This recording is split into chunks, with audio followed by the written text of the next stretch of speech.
Yeah, October is here, but it's still watering and a space of non-runners in Tipperary. We're not quite at the winter yet, but we are at a winter of discontent for Manchester United and for Liverpool, who had a shockers of weekends, really. Liverpool got a draw. Manchester United hockeyed in the derby. We're going to have to talk about Erling Haaland, as we do every week. But before all of that, it's racing time. It was ARC weekends.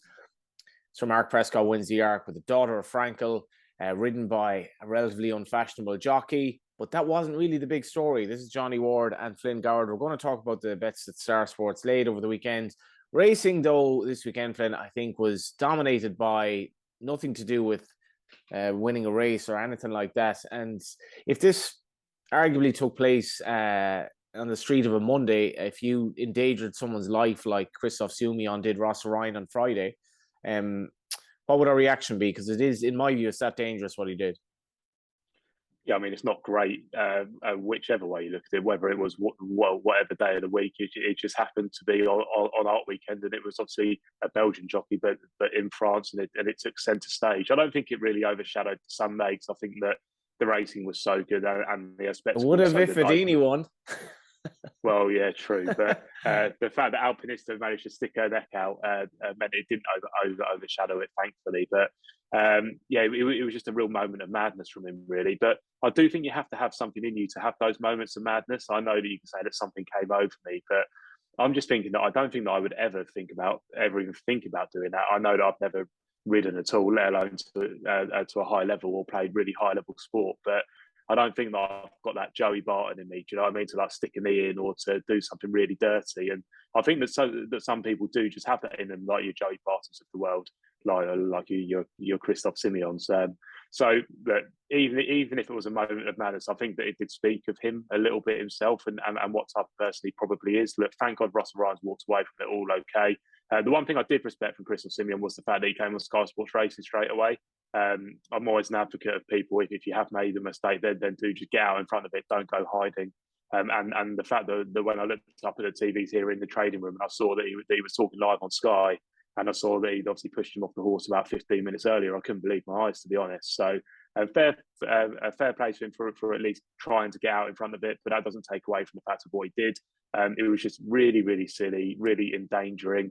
I'm surprised that Ross and Ryan didn't take it more negatively than he did. I think he came across and said that it was just one of those things that happens. It wasn't just one of those things that happens. He was way too aggressive with it. And when you look at the different camera angles, it just looks even worse. I mean, the head on looks bad because you see him doing that. But when you see the side on, his whole body comes to the side a little bit like that. And it just looks terrible. And it was terrible. So 60 days was lenient. It wouldn't surprise me if they do look at it again. And when you compare that to the ban that Robbie Dunn got, look, I'm not advocating for what Robbie Dunn did at all, but the bans just don't match up at all. How can verbally abusing someone be more punishing than physically abusing someone? It just doesn't make much sense to me. So I'm not saying that Robbie Dunn should have got any less, but I think that Christophe Soumillon definitely should have got more. Yeah, there's a lot there. I don't know psychologically, if you brought in a profiler, what he or she might say in relation to this. If you're capable of doing this, are you capable of doing it again?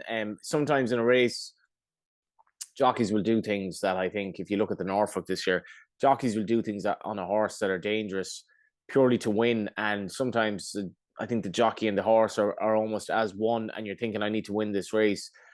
This wasn't that, though. It was just so cavalier. And when you're traveling at that speed and, giving the jockey essentially no chance of staying upright, I don't know Christophe Soumillon. I've never met him. I don't know what the right punishment for this is. Should it be 2 years? Should it be 2 months? Should it be a lifetime ban? I don't know. Maybe he'll never do it again. Maybe giving him a 2-month ban or a 6-year ban does nothing to deter other people from doing this. But I've never seen it before, certainly in Europe. And it would have been mad if he'd won the ARC, as he nearly did, because I think French Gallop were saying, well, we don't really want him to ride, but them's the rules. And it would have been a hell of a reception when he came back in. Yeah, well, look, I think I've got 2 points here.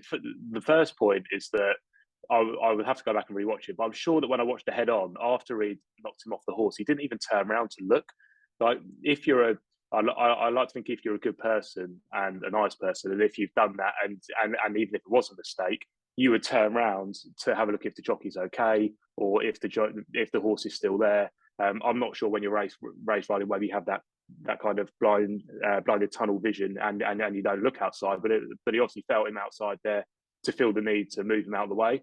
But there was no look behind, and that just screams negative behaviour for me. And then the second point is, surely there has to be some type of rule in the book that if it brings racing into disrepute, then you can just take him off booked rise for X amount of time until the ban comes into effect. I mean, that just makes sense, doesn't it? Because, like I say, if he would have won the arc, he would have overshadowed the weekend. And thank God that Alpinista went and did the job for Smart Prescott, because that completely would have overshadowed it. So how is there not a rule in there if you're in danger of bringing racing into disrepute? A little bit like there was with Gordon Elliott a few years ago or 2 years ago, whenever it was. So I'm surprised that that didn't happen, and I'm just not really sure what to make of the whole thing, really. That's not a bad comparison either. He got 6 months for sitting on a dead horse, whether you like it or not. And now, obviously, Gordon wasn't entirely out of the game in that 6 months or whatever. And there are kind of ways around this. But if you engage in what about her, we could be here all day. I think it's good that he didn't win the arc. I think it's good for racing that Sir Mark Prescott did. He is a true legend of the game. He's handicapping and where he runs his horses wouldn't necessarily be for everyone, but he's one of racing's true characters. So is, the whole story of a daughter of Frankel improving as she did. I didn't think it was a great arc. I didn't think it maybe took a lot of winning. There was a lot of rain on the day, as there was on the Saturday. The ground turned quite soft to Longchamp. But let's cut to the chase here. It can't have been a good result for Star Sports. Do you know what? It actually wasn't too bad. Right. Before the race, I thought it was a shocking arc, and then after the race, I thought a little bit better of it. I think that it's the way that Alpinista went through the race. I think that it had a bit of that drama with with how soft it was. I thought that it was a bit of a spectacle with the tight finish, with Alpinista obviously slowing up the line, and then Verdini and I can't even remember what. Turqueda Tasso, yeah, that's the one. Finishing with a rattle down the outside. So I actually think it was a better race. Maybe not quality rise, but just in terms of the way that the whole race was presented. I thought it was a better arc than what I thought it was going to be. We had Luxembourg for over £500,000, well over £500,000 come the off. We also had Turqueda Tasso as a loser. That was because of the anti-post we spoke about Trader Chat a couple of weeks ago, that we laid a big bet on that anti-post. So those were the two losers going into the race. But even though Alpinista was backed in from around 6-1 into 7-2, and we did take nearly the biggest amount of bets on Alpinista, just looking here, but in terms of actual profit and loss, was a very, very good result. Just looking here, how much did we cop? Just not quite £500,000, but wouldn't have been miles off it when you add in all the books together. So a very, very good result when you look. That's your profit on the race. That's correct, yeah. But when you look at, surely we deserve a sort of a bonus or a wage boost in light of that. Get on to Ben Keith there. I might have to send this straight to Ben, actually, especially if you're mentioning it. Absolutely. But in terms of other results on the card, it really wasn't that great. The earlier ones, it didn't really get going with the earlier races, with the Lagardère and the Boussac, and those are where we did get some decent results. But it was more after the arc when people are wanting more action. So you obviously had the big race, and then they want to go again. We obviously had a good result in the Prix d'Opera with Nashua getting beat and being chinned by 41 to 1 shot. Looking at the racing post here, above the curve was pretty solid. She looks like she wants, God knows how far, the national trip by the looks of it. So decent result there. Funny ride by Holly Doyle. I think if she had that ride again, she would definitely have it, and if she could, because I think she would probably go a little bit later than she did. But so Nashua getting beat there. Then the Platinum Queen was so game, wasn't she? Wasn't a great result. Another favourite going in the Prix de Babet. I think that she's deserved a big one, the Platinum Queen. She obviously got chinned by Highfield Princess. She won at Glorious Goodwood. But then the last couple of runs before the one at the weekend, she got beat at Doncaster in the Flying Childers. So I think that the Platinum Queen has deserved a big one, and I'm happy that she got it. It's extraordinary, 2-year-old win a race like that. You go back, half a century or something like that. Holly Doyle, obviously better for her than it was on Nashua. Just coming up this weekend, staying with the racing, we have the Dewhurst coming up. We have the Cesaro, which as well. That'll all be leading us to Champions Weekend, the following weekend. We have a supplement in the Dewhurst as well. Aidan O'Brien's 2-year-olds cut no ice really at all this weekend. In fairness, Kyprios, one of the Irish horses, had a very uneventful arc weekend in general. Maybe the ground wasn't necessarily suitable for them all, but the Dewhurst is 3:00 on Saturday. I'm not sure if we've odds at the moment, but it looks like, give or take, that Naval Power is probably likely to be favourite. I think he's a horse that's a little bit vulnerable myself. Then we have Chaldine, and we have the supplement as well. So we might have a decent enough field here, actually. Yeah, I mean, if we haven't actually got it up on site just yet. I mean, as you're watching this, I'm sure that it will be on the website. I would imagine that if Sakir's been supplemented, that'll definitely be favourite. Yeah. Yeah, around 5-2 joint favourite is going to be with Naval Power. So we've got a decent race in our hands there. We've also got the Phillies Mile, which will be the day before. Commissioning is your 8-11 favourite there. We actually laid that for next year's Guineas. Looked very impressive last time out at HQ. And then we've also got the Cesarewitch on Sunday. Waterville has been declared for this one, so that's very interesting. Obviously, Aidan bringing Waterville over. That's 7-2. A horse with no name is 9-2. You're 11-2 Adagio, David Pipe, and then you're 15-2 Bar. So a very, very good weekend's racing. Then we're obviously on to Champions Weekend the next weekend. Also worth noting that we'll be standing at York, so I won't be, but Ed and Nick will be standing at York this week for Friday and Saturday. So if you are around in the York vicinity, then do pay them a visit and do have a bet with us on track. But plenty to look forward to. It was a very, very good art weekend, all in all. Just seeing if there's any more that I need to touch on here. I guess it'd be rude not to just mention Kim Ross, who it has improved dramatically, albeit probably the worst Group 1 I've ever seen, winning over in France. But that was another poor result with a favourite going in. So good racing across the weekend, and I'm happy enough to start talking about the jumps now in the next few weeks, Johnny. We're getting closer and closer. We are indeed, and William Mullins with some very nice performances at Gowran and Tipperary over the weekend. Turning our attention to football now, Bruno Lag obviously was let go as manager of Wolves. It's 5-2 the field. Pedro Martins and Fours Bar. That obviously is subject to change. We're recording this on around about 3:30 on Monday. But just in terms of the Premier League, Manchester City 1-4, Flynn's Arsenal 8-1. I mean, Liverpool are tens. Liverpool might as well be 1,000-1 to win the league. They've so much ground to make up, and they're just playing so badly. And this is what's interesting: top 4 finish. Liverpool 3-10, which might imply some value elsewhere. If you believe Newcastle might have a charge, 12-1. Brighton obviously having a very good season, 12-1. And it's, I don't know, it's interesting to see where Liverpool go from here. Erling Haaland is 1-9 now to be top scorer. This is shortened every week, and we did have specials on him scoring. Was it 36 or more the last I looked? He scored 3 Premier League home hat-tricks in a row. He scored as many Premier League home hat-tricks as Vardy, Lampard, and Ronaldo.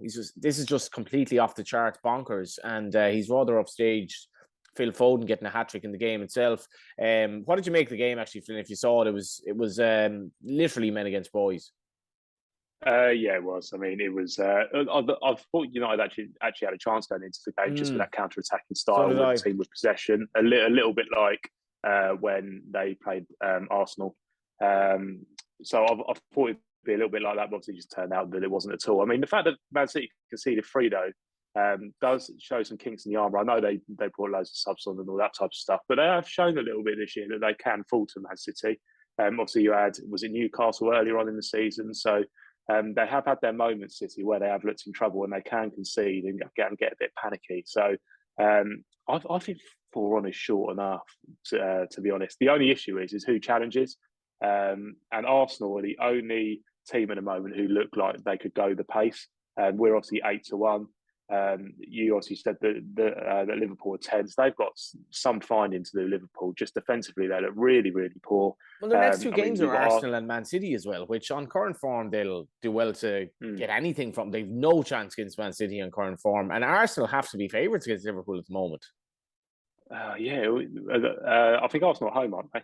If they are at home, which I'm not 100% sure. We're 6-4. The draw's 13-5, and then 8-5 Liverpool. So there's not much in it, to be honest. But you think that 6-4 Arsenal feels big, especially if we have that team that we had out the weekend. That's a full strength Arsenal team. You cannot put any other player in that to make it stronger. So if we have a similar team to that, there's just so many Liverpool players that look far off it. Van Dijk looks off it. Trent's obviously had his critics and is miles off it. Salah is miles off it. Diaz looks decent, to be fair. Firmino, when he's played, looks all right. But the real core of the team just look poor defensively. Totally. Every single one in that back line has been shocking. I think what's interesting, well, Flynn, is that if you give a team a little break, and this was sort of the case in the League of Ireland this weekend, you give it a little break, sort out your problems. Liverpool didn't come back any better at all. I had to look at the odds that they were to beat Brighton. I think Liverpool have been far too short in the marketing games this season, particularly against Newcastle. I thought they were an awful price, but that they obviously copped that night in the last minute. I think there was something like 2-5, 4-9 to beat Brighton. On current form, there's no real reason for this at all. They're so vulnerable defensively, and there's been a system failure in some respects. Oh yeah, definitely, and they are obviously getting into that phase. It's been well documented around when Klopp gets to in his 6th or 7th year with clubs, it all tends to go a bit sour. And it'll be interesting to see how this plays out, because if you get beat by Arsenal and you get beat by City, some questions are going to have to start getting asked. I know a lot of Liverpool fans say, no, we stick by him. He's done X, X, and X for us, but it won't be the fans that might be asking the questions, but I think the board will be. If they're fallen off so much and you can't see a route out of it, so it will be a real interesting one, and questions will start to get asked for Liverpool if they don't come out at least with, you think, a draw from these fixtures. I mean, the Arsenal one is the big one. If they get beat by City, they get beat by City, but the Arsenal one is also such a huge one for Arsenal, because I know we just beat Spurs, obviously, hence why we're shortened into 8-1, and Spurs have gone miles the other way, but mentally, if you know that you've beaten Spurs, you can beat Liverpool with, I mean, obviously, if we do end up beating Liverpool, then it's essentially, mentally for Arsenal, the only team then is City. And that's 2 games in the season in the Premier League. So even if you don't win those, then you still think you've got a chance. You think you can beat the rest of them. So I think mentally it's such a huge game. In terms of the points, I don't think it's a huge one because it's so early on in the season, and obviously we've got a tiny little buffer. But yeah, big game mentally for Arsenal at the weekend, and we've obviously got a full calendar. We've got Europe this week as well. I mean, this month's just going to be hectic in terms of football. I think a lot of teams got games every 3 or 4 days. So we do obviously have a lot of offers going on the football. We have the 2 good offer, which we run on the Champions League and the Premier League. If your team goes 2 goals up at any point in the match, then you'll be paid out as a winner regardless. I think that's up to win an amount of £1,000 or £200 stake. So you can take a look at that one. Obviously, if your team does go up, then you'll be paid out as a winner. We also have loads of specials go up, lots of build a bet specials. You can build a bet in the actual market for all these games, especially the top games. So do check that out. You also see it on the Big Boys website, but we also have it on ours, and it's quite a nice user interface, to be honest. So do check that one out. You can do it on the app or on the website. And loads and loads of football come your way. I said to you the other week, Johnny, that it felt like we're in a bit of a lull sports-wise, but it feels now we're getting real into the thick of the action. Certainly, yeah. And before we finish up as well, obviously, so much football coming up. Just a couple of updates on. We'll have the polling station this week. Just a couple of updates on Liz Truss. Will she be Conservative leader at the next election? 11-10. Yes, 4-6 no. Will a vote of no confidence in Liz Truss be triggered by Conservative MPs before the next general election? 8-11 yes, 11-10 no. And I think the next cabinet minister to leave, 5-2 the Minister for Finance. So unsurprisingly, it's been a mad couple of days for the Conservatives. So keep an eye out on those marks as well. There's probably a lot of value there. And what else have we got, Flynn, before we wrap up?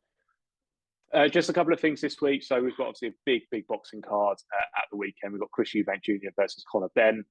Chris Eubank Jr. is in there for 4-9. The draw is 25-1 and then 15-8 Conor Benn. That's going to be a fantastic fight, and it's a really, really good card as well. So do check that out. We've got method of victory, round betting, group round betting, total rounds, does the fight go the distance? So we've got loads of markets, and that'll just be getting more and more busy as well. Just seeing what else we've got on this week. There's not a huge amount on the golf front for the we've got the Open de España where John Rahm is uber short. John Rahm's 23-10. Tommy Fleetwood 15-2. Arnaus obviously a local favourite 16-1, and you're 25-1 bar there. So that is what we've got going on this week. Like I say, loads going on in the politics world. The BBC News website looks absolutely mental at the moment. There's some. It's either Ukraine, it's either Truss, it's either Kwarteng, it's energy bills, it's gas shortages. So it's nice to listen to a bit of trader chat and not talk about all of that going on in the world. Yeah, although we did give it a brief mention as well. Although I am paid in sterling some of the time, I could do with the sterling improving a little bit. Just saying. Thanks for tuning in as ever. That was Johnny, Ward and Flynn Goward with Trader Chat. It's Newmarket next weekend. Then we're on to the more or less seasonal finale at Ascot. We're into the jumps then, and a hell of a lot more to talk about over the winter on Trader Chat.